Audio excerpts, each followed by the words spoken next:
హర హర మహాదేవ్ శంభో శంకర. ఇక్కడ మనము చూస్తున్నట్టయితే మహానంది. ఇక్కడ మహానందిలో స్పెషాలిటీ ఏంటంటే ఇక్కడ చూస్తున్నారా, ఇక్కడ వాటర్ వస్తున్నాయి కదా.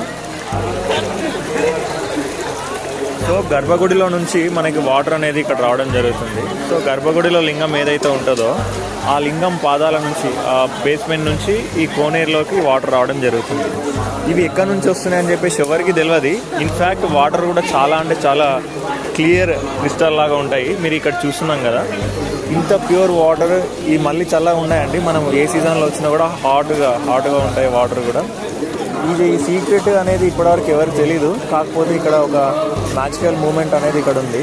ఎందుకంటే మనకి ఒక target site of point origin లేకుండా మనకి వాటర్ ఎక్కడికి వెళ్ళి వస్తున్నాయో అర్థం కాదు first of all thing. So మనకి ఈ శివుని ఏదైతే లింగం ఉంటుందో ఆ బేస్మెంట్ నుంచి వాటర్ రావడం జరుగుతుందంటే ఇప్పటివరకు ఆ మిస్టరీని ఎవరు కూడా ఓపెన్ చేయలేరు. But it's an wonderful thing. Mahanandi మరియు నంద్యాల ప్రాంతంలో నందులు వివిధ రకాల రూపాల్లో స్వయంగా వెలవడం జరిగింది. అందులో ప్రధాన నంది మహానందిలో ఉంటుంది. సో అందుకే నంది ప్లస్ ఆలయం నంద్యాల అనే పేరు రావడం జరిగింది.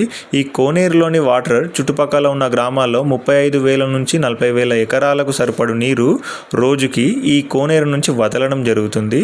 సో అటువంటి మహాపుణ్యక్షేత్రమే మన మహానంది.